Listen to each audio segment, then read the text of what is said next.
It's a very talented group of people. Well, thank you very much. We need talent for what we're doing, believe me.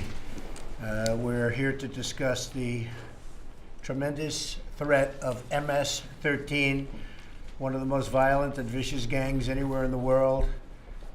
We've really never seen anything quite like this. The level of ferocity, the level of violence, and the reforms we need from Congress to defeat it. I'm honored to be joined by DHS Secretary Nielsen, top officials in federal law enforcement, and our local sheriffs, our great sheriffs. We're also joined by Congressman Peter King. Peter, thank you. Congressman Lee Zeldin.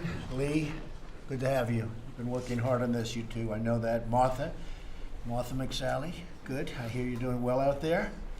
That's what the word is. Congresswoman Barbara Comstock. Barbara. Thank you, Barbara. Good, nice to have you. And Congressman Michael McCall, who's really an expert on this subject and has been for a long period of time. It's a tough subject.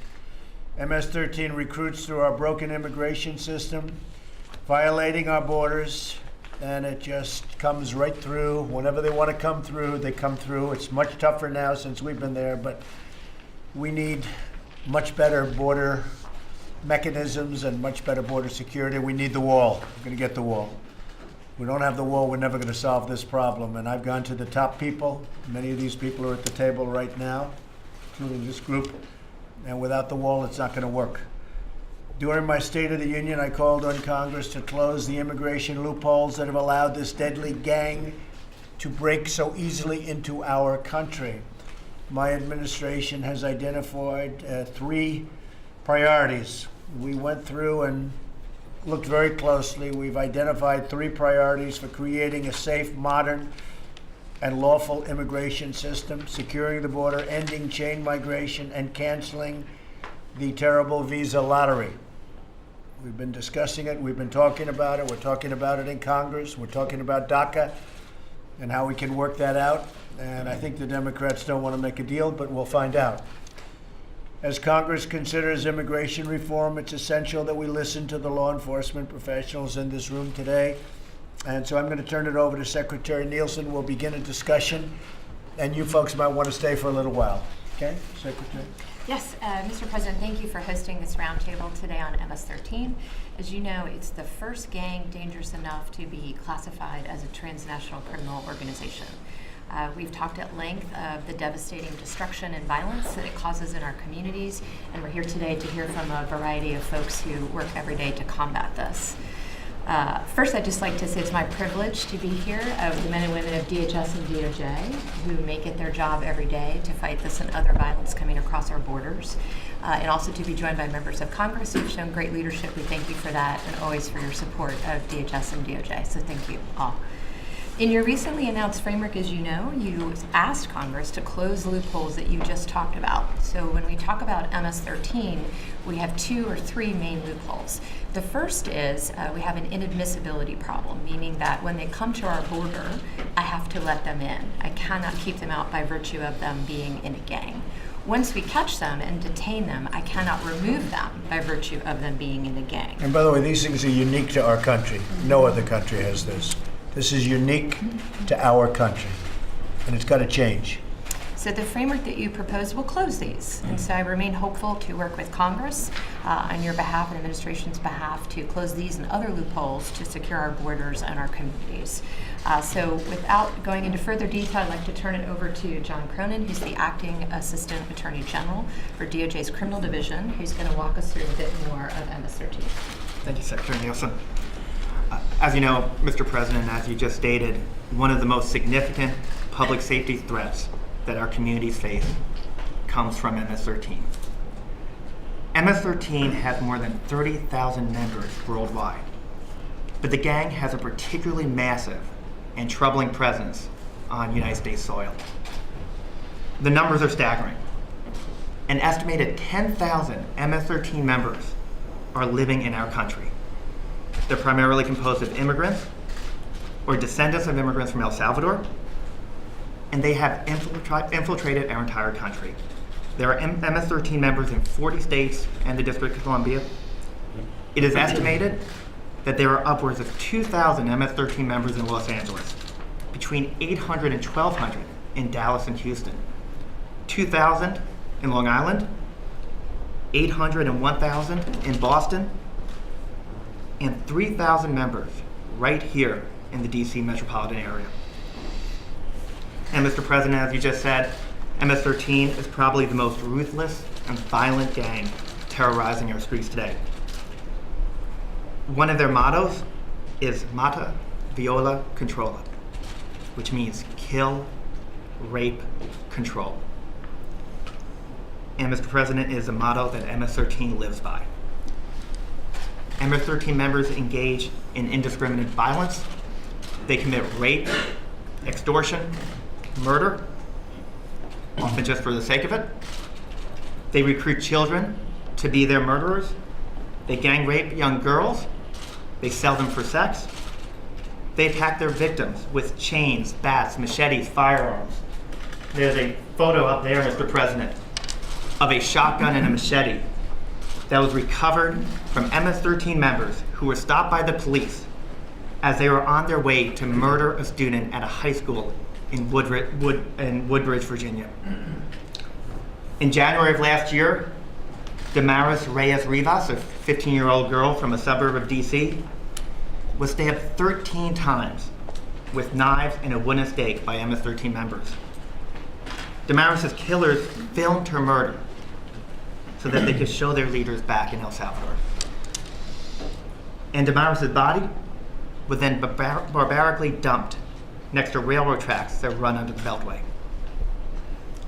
Mr. President, you know well the story of Kayla Cuevas and Nisa Mickens, two teenage girls who were best friends and also were savagely murdered by MS-13 thugs in September 2016. You had their parents as your guests a week ago in the State of the Union. A year before that, in September 2015, 4 MS-13 members in Boston lured a 15-year-old boy to Constitution Beach in East Boston, where they took turns stabbing him to death. The 4 murderers passed around 2 knives as they methodically ended his life. The next photo up there, Mr. President, are the remains of someone who is suspected of being a rival gang member. MS-13 members lured their victim into the woods of Central Islip, Long Island, where they beat him with sticks and a fire extinguisher, and then cut his throat with a pocket knife. Once dead, the savages sadistically stuffed his body into that drainage pipe, where it went for months without being discovered. In October 2013, MS-13 members murdered someone they believed to be a snitch in a park in Falls Church, Virginia, stabbing him with knives and slashing him with a machete. And when they were done, they buried the body in a shallow grave in the park. And then just a few months later, in the very same park, MS-13 members murdered a recruit who had violated gang rules. They severed his head, and they buried his body as well. That's the first of the 2 shallow graves used to bury the 2 bodies, and that the second of the 2 graves.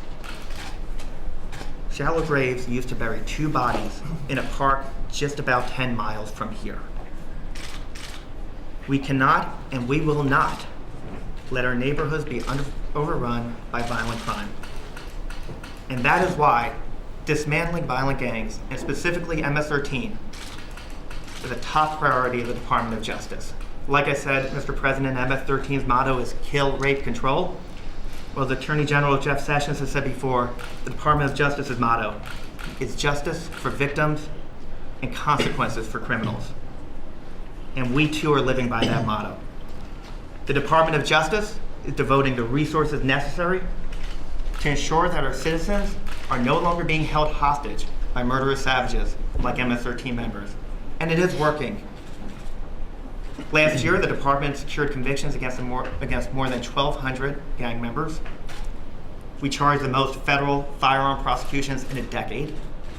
We brought the most cases against violent criminals in at least a quarter of a century. And we also are enhancing the capacity of the Northern Triangle countries, El Salvador, Honduras, and Guatemala, so they can combat MS-13 themselves. This past summer, Attorney General Sessions visited El Salvador, where he met with the El Salvadoran Attorney General Douglas Melendez to discuss joint efforts to dismantle MS-13 at its roots. Soon after that meeting, 700 gang members were charged in El Salvador. And Mr. President, in total, our work with our Central American partners has resulted in arrests and charges against more than 4,000 suspected MS-13 members. And we will not stop.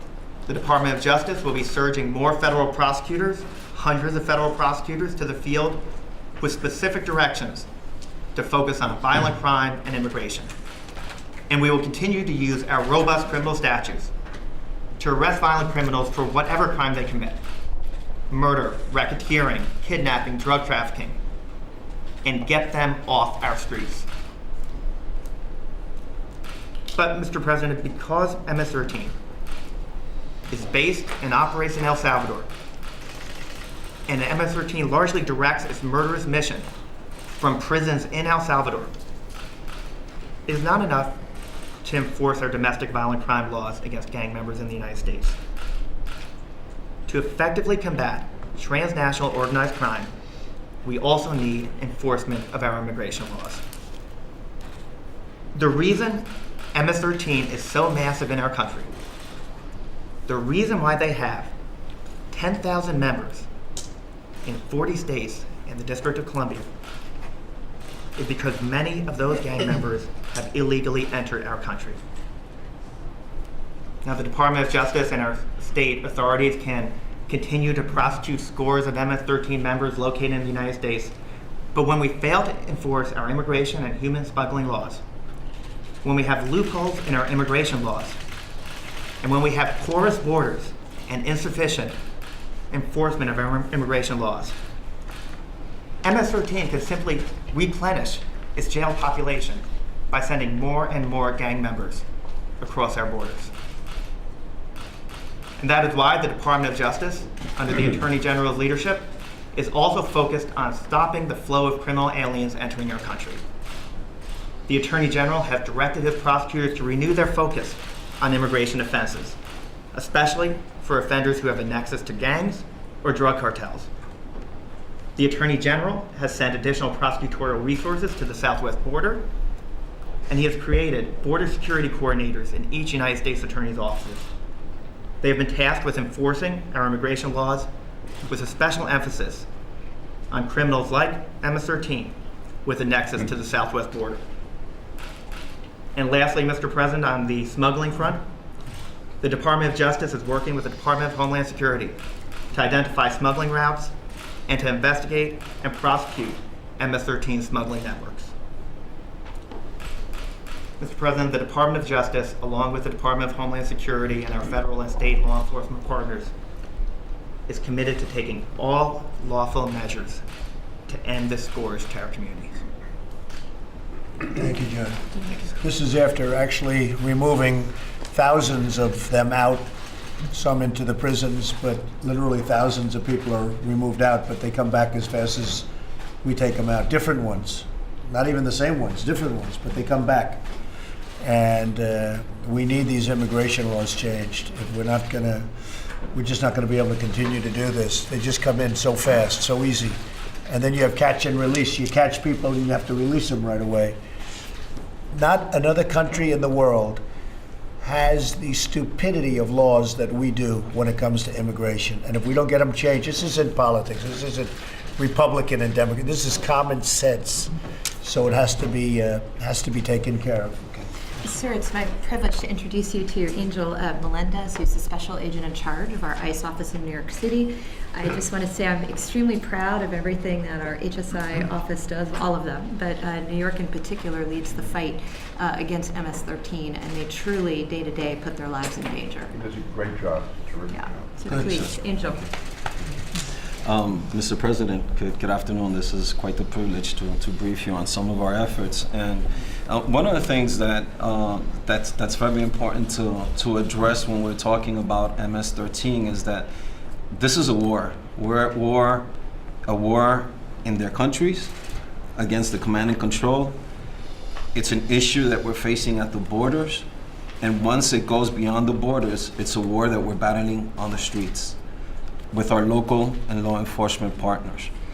The most important piece to any strategy in addressing MS-13 is collaboration, intelligence sharing, and immigration enforcement.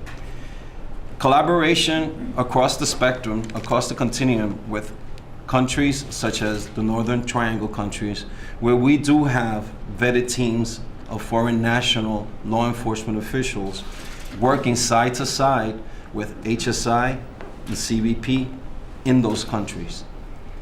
Locally, we do the same thing.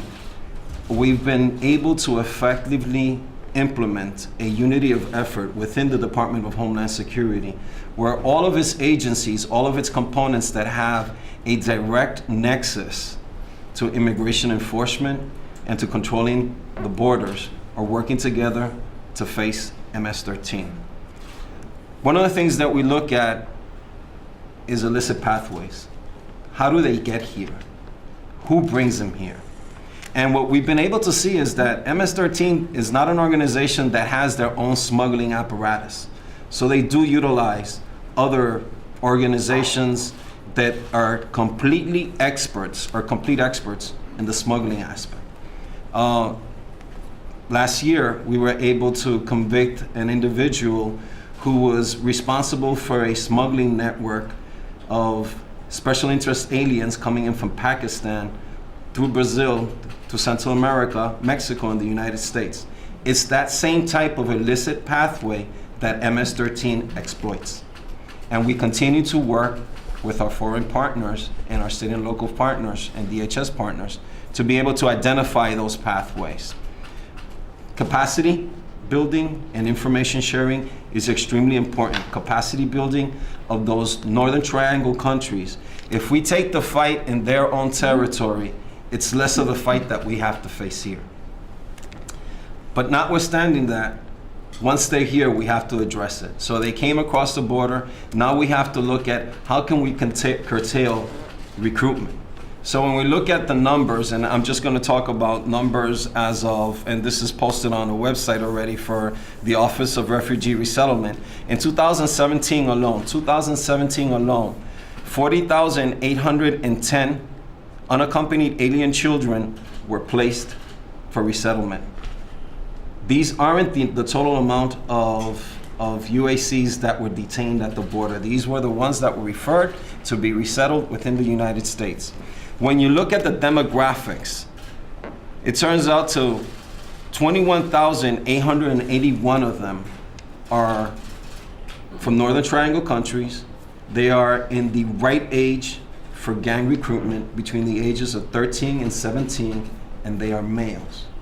I am not saying, and I want to be clear, that 21,000 of these unaccompanied alien children are gang members. What I'm saying, understanding MS-13, is that they're looking at these 21,000 unaccompanied alien children that came into the States as potential recruits to continue to fill in their ranks. Another aspect, another thing that we've been able to look at is across certain operations that we've been able to manage throughout the last couple of years, 30% is a consistent number that we've seen of MS-13 members that have been arrested that came into this country as unaccompanied alien children. Specifically in New York, another point of interest that we've been addressing or we've been looking at is the Special Immigrant Juvenile Program. 63% of the unaccompanied alien children had filed for this immigration status that provides them a road to a green card, to lawful permanent resident, and eventually even to citizenship. The way this works is basically a state court provides an order, a special cause, in which this alien is able to apply to CIS for this status. Now, one of the things that we've seen is we don't know what's in the family court records. So we cannot utilize any information provided in those proceedings to validate with the information that we either have because of the encounter at the border or because of the process over in the local office. Finances. Finance is another important aspect of MS-13. We've been able to identify a very complex, integral scheme of the way they move their money. And we're not, no way, shape, or form are we talking money, cartel type money.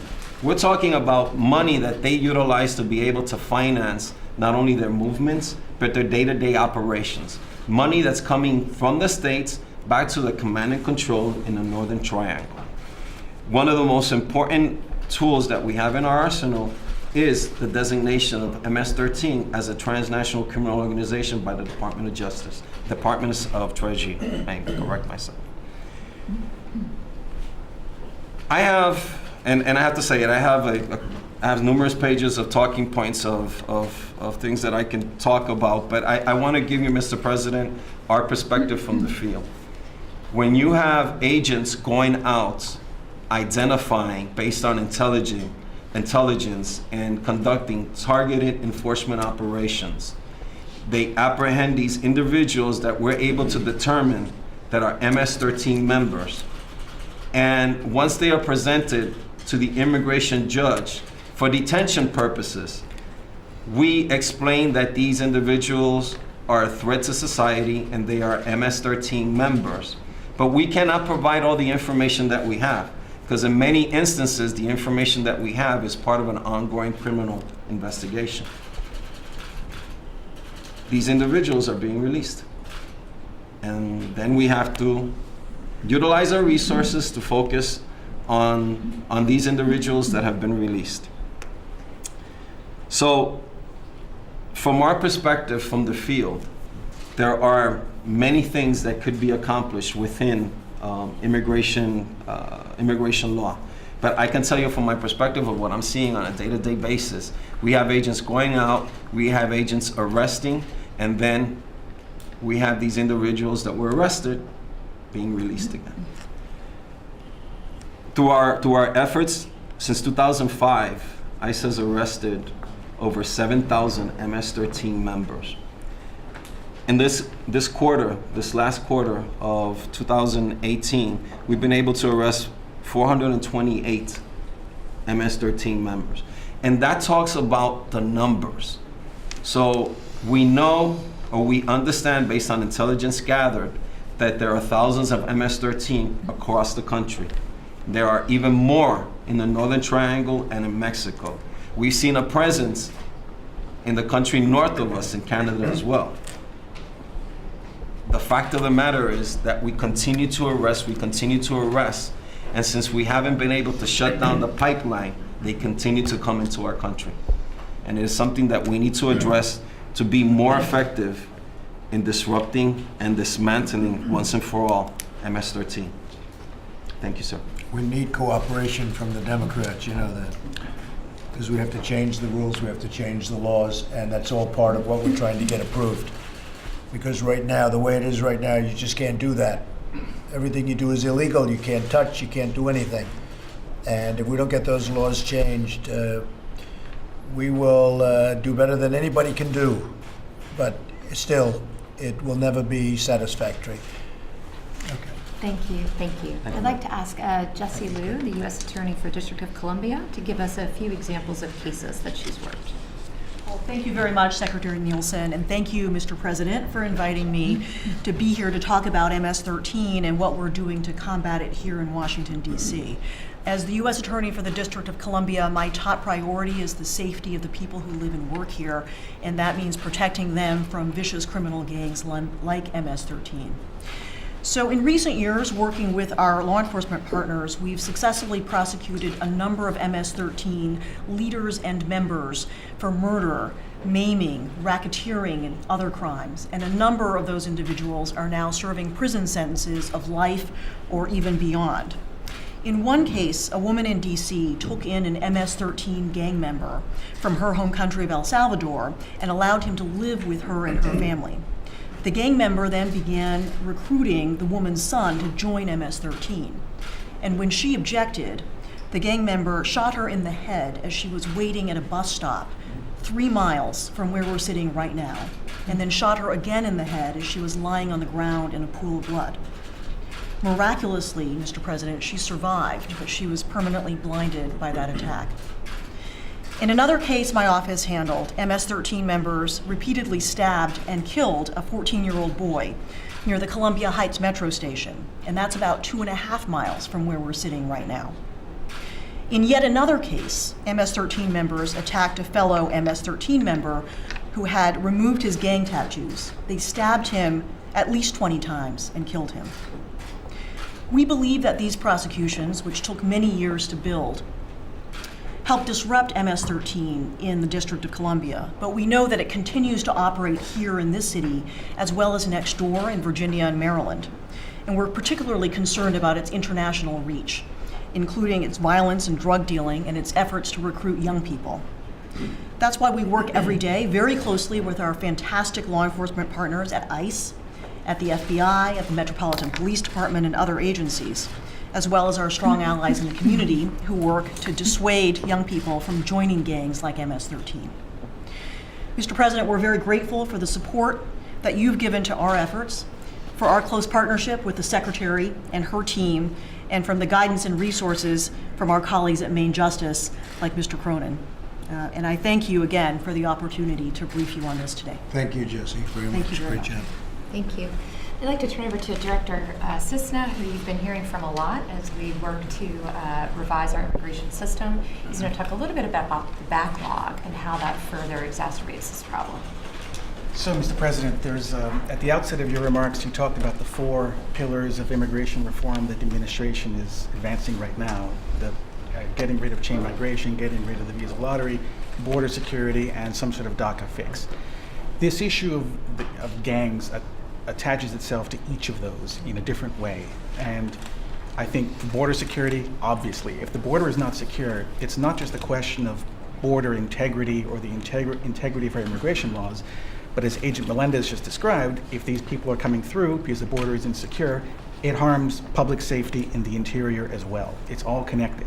With respect to the other 3, any immigration program that has little to no selectivity is going to potentially allow malified actors to come into the country if we're not watchful and if the law does not help us.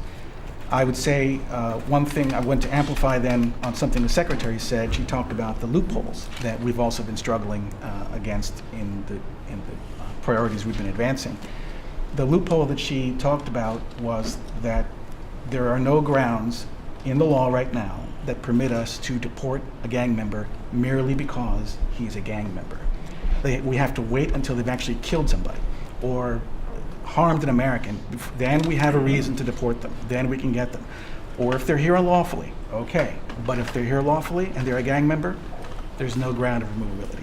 Similarly, there's no ground of inadmissibility. So we can't stop them from coming in, and my people may have to grant them an immigration benefit because there's nothing in the law that makes a gang member, merely because they're a gang member, ineligible for that benefit. Indeed, they might even get citizenship. Under the law right now, you have to have what's called good moral character to become a citizen. But gang membership is not explicitly on the list of things that makes you not qualify for good moral character. We can take it into account, we can look at it, we can weigh their gang membership against other things in their life, but we are not required to deny them the citizenship. This is untenable, and I urge the members of Congress sitting here today to help us fix that. That is a horrendous loophole. It affects public safety, it affects the integrity of our laws. It cannot stand. That's all. Thank you very much. Thanks, Francis. Thank you. If we could turn over to Sheriff from Loudoun County, if you could give us some perspective from the field, that would be great. Thank you, Mr. President. I'm Mike Chapman. I'm the Sheriff of Loudoun County. Honored to be here, and we represent probably one of the fastest growing, wealthiest counties in the nation. Even Forbes magazine, I think, is the happiest county in the nation. And despite that, we still have gang problems out there. A couple years ago, we had 2 gang homicides directly involved MS-13 members as both against 18th Street members, so they were both the victims and the assailants in this. One was a 16-year-old boy waiting to get on the school bus, got gunned down while just getting ready to go on the school bus. And another victim was stabbed 17 times. He was jumped by other gang members and stabbed 17 times. So it's a very real problem out there, and we have to be concerned about that, what we do enforcement-wise. And also, being a full-service sheriff's office, we also handle the jail. So we have to make sure that anybody that we get into that jail that has that's an illegal alien, that we make sure that we notify ICE, and we've had a great relationship with them, and they've come in and gotten practically everybody that we've had in the jail. So we notify them as quickly as we can in advance, and we do that. Now, we have a great relationship with our state and local counterparts, with our federal counterparts. We're part of the Northern Virginia Gang Task Force. That's a 12-agency team that surrounds the Washington, D.C. area, and that team is responsible for really going after many of these gang crimes that you see in the particular area. It's great. I'm formerly with the Drug Enforcement Administration, so I've been able to leverage my federal partnerships with the DEA and the FBI to make sure that we're all part of the same team, working together with Homeland Security, HSI. We have somebody on the task force there. We have members cross-designated to FBI to us to them, so we're trying to make sure that we have a robust interrelationships going on with everybody in the area to make sure that we're not missing a trick when it comes out there to who is who, what they're doing, and how we can best go after these people. We also, and I know I work quite a bit with Congresswoman Comstock here, and I know she's pushing the bill here, Project Safe Neighborhoods. I don't want to steal your thunder, but we are looking to get additional funding to make sure that we sustain this Northern Virginia Gang Task Force, because it has been so successful in the area. Thank you, sir. Thank you, Sheriff, very much.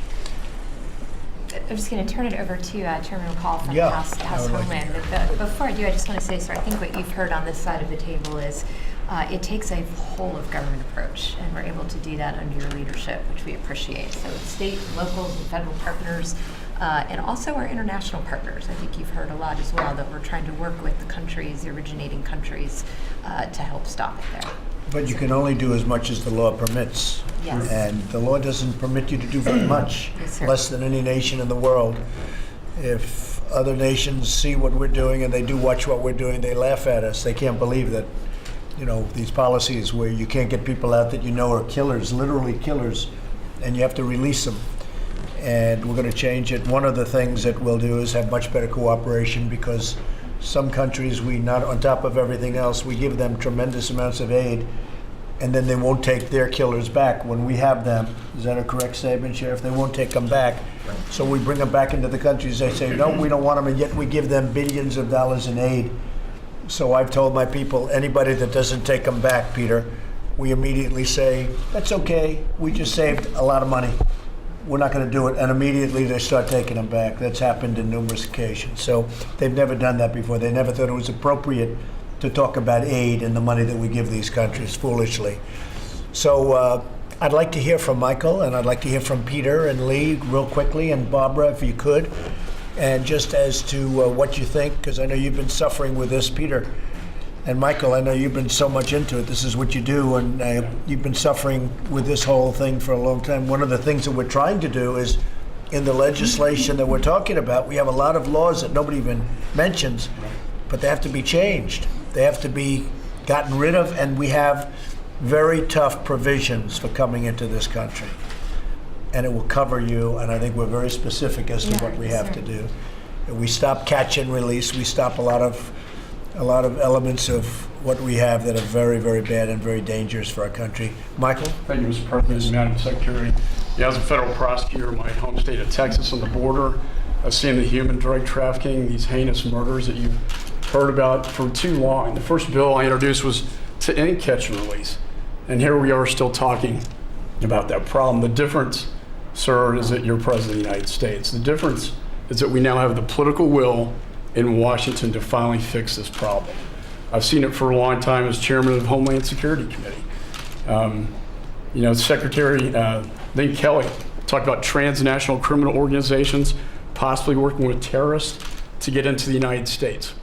I think that's the worst case scenario that we worry about, is a special interest alien terrorist getting into the United States and killing Americans. That's our utmost responsibility.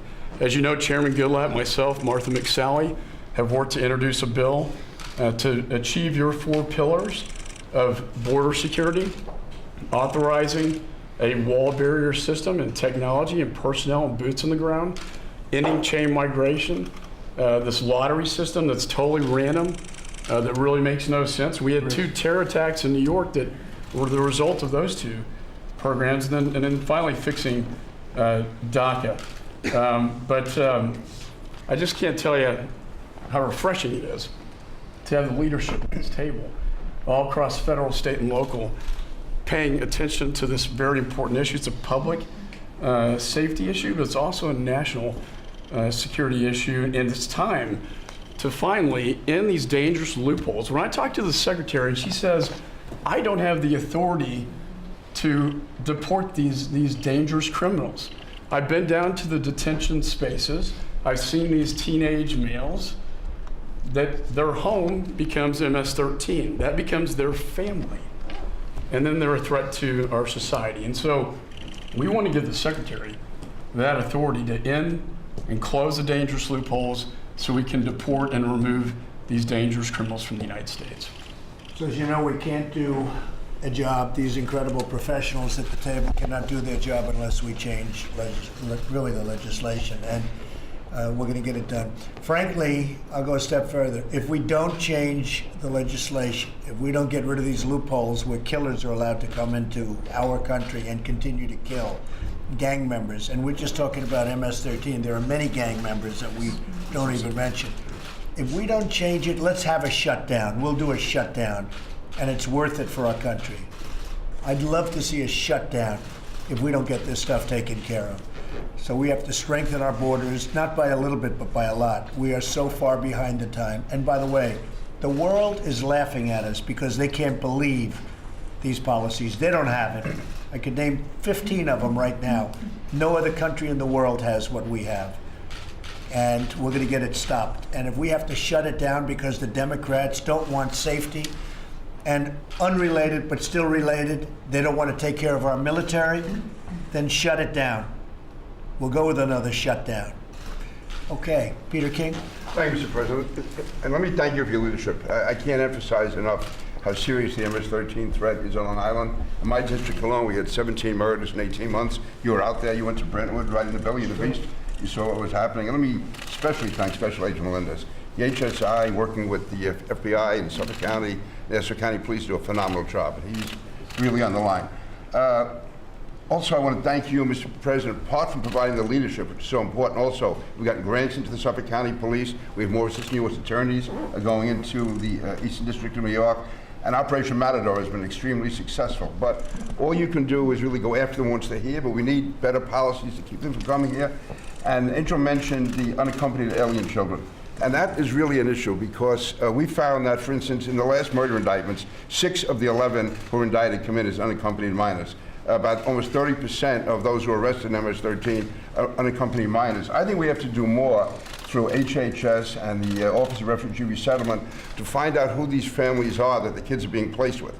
There's been intelligence from the Suffolk County Police showing that often you have MS-13 in El Salvador actually either pressuring families on Long Island to take these kids, or these families are MS-13 families to begin with. And yet, the local police are not notified often when these kids come in. There's only a perfunctory follow-up. I think we should have fingerprinting of the families much more. And people complain about it, but again, if a family is going to be taking one of these kids in, and these are the kids going out recruiting in the schools, and again, 99% of the kids are good kids, but on the other hand, more than 30% of MS-13 are these unaccompanied minors. So they are, I've been in the Central Islip schools, the Brentwood schools, seeing the harm that these kids are causing. And again, there's no follow-up by the federal government, really, as to the families they're with, what these kids are doing. The local police don't even know that they're unaccompanied minors. And a lot of the follow-up isn't allowed. You do know that. Right, I know that, the legislation doesn't allow you to go and do the follow-up, which is just crazy. Now, if a foster child is placed with a family, there's more follow-up by the government. So this is something I would really ask to be addressed, that we vet those families that the kids are going with, and also stand with the police. We have the local so-called immigration advocates who fight Angel every week. They fight ICE, they fight HSI, they fight the local police, they fight the FBI, claiming this is some kind of a plot to deport everyone. Yeah. The fact is, when you talk to the victims, though, like the Cuevas and Mickens families you had, they will tell you they want you guys to do whatever you can. Go in harder than ever. Because it really is. This is life and death. I have, within a mile of my house, they're digging for bodies. So this is serious stuff. So I would say that stay on it, Mr. President. I know your area very well. Yes. I know the problem we've got. Yeah, I mean, right mess of people, beautiful mess We've of moved people. a lot of them out, you know that. Oh, they're doing a And great we job. move them out, and a new group comes in, That's it. because the laws are no good. Right. The laws are no good. The people we have, these people are the best. This guy never stops. He never stops. But the laws are no good. Yeah. If you had the right laws, your job would be 100% easier, Angel. Do you agree with that? Yes, yes, Mr. President. Then we're going to get them for you, one way or the other. We're going to get them. Barbara? Well, I have a law that we have already passed in the House. Thank you, Mr. President, and thank you for the opportunity to work on this. I know this is included in some of the other legislation, but we did already pass in the House the Criminal Alien Gang Member Removal Act, thanks to a lot of people here around the table, and thanks for the support from Homeland Security and Justice. And we had bipartisan support for that bill. So we had over a dozen or so Democrats on board, and I think we already have some Democrat senators who indicated they would support that, and that would make being a gang member a deportable offense. So I would certainly encourage our senators to get that on path quickly. And then we've also, the Northern Virginia Gang Task Force that I have in my area, we have seen great success when they were funded to where they need to be funded because they could assist. They work with ICE. I was able to go out on a ride-along last summer with ICE and with our local law enforcement. We picked up 4 gang members in Loudoun County and Fairfax County just on a Friday night. A 22-year-old gang member that we just picked up at a shopping center as people are going by with strollers and kids. He had been deported twice. He had been in jail for killing a teenager in El Salvador and had come back here. Some of the technology they have, that if we fully fund the gang task forces, we could just take his thumb, put it on like an iPad that they had, and we immediately could see his criminal record. So that night when we picked him up, and ICE picked him up, we were there watching, they immediately put him in their car. They asked him to lift up his shirt, covered with gang tattoos. He put his thumb on that iPad and we saw his whole record. And so I asked our ICE agents who were there local, how many of these do you have? They said, we only have 2 of these. These aren't expensive items. If we can get this $50 million that have actually already gone through the Judiciary Committee, bipartisan support, everybody, all the Democrats and Republicans supported it. And we can get that in place. That 2 pieces of legislation will be a big help in addition to the things my colleagues are working on. And I would implore, since I am just over the river and live right by the CIA, and Sheriff Chapman is my sheriff of my largest county, we don't need a government shutdown on this. We really do. I think both sides have learned that a government shutdown was bad. It wasn't good for them. And we do have bipartisan support on these things. I think we need to talk about these cases that are going on. We've had over 8 or so. The Washington Post has done some actual great reporting. These are all stories about the gang killers recorded at teens' final moments. People here live in fear just 7 miles from the White House. They've been covering this, and people know on a bipartisan basis this problem. But Barbara, we are not getting support from the Democrats. I mean, you can say what you want. We're not getting support from the Democrats on this legislation. If you put this bill up in the Senate, you will we'll see a That's lot one of bill, but yeah. we have to get that. They are not supporting us. And that would allow the secretary to be able to stop them at the border, and if they're here, get them out quickly. Good. And have that alone be the deportable offense. Thanks, Barbara. Lee? Well, Mr. President, thank you. It's not just an awareness that you and your administration have towards the issue that we're facing in Suffolk County on Long Island, but you have proven that you will do absolutely everything in your power to address a very personal issue for us. Last year, we had one woman in Greenport on the North Fork of Long Island who was murdered, allegedly, by a person who was an illegal immigrant, was removed from our country, and returned again. And we're just hearing the story of the Indianapolis cult player who was murdered and was killed as well in the crash. It's a matter of physical security, quality of life. It's a top priority for us, and you're going to do everything in your power, and we appreciate it.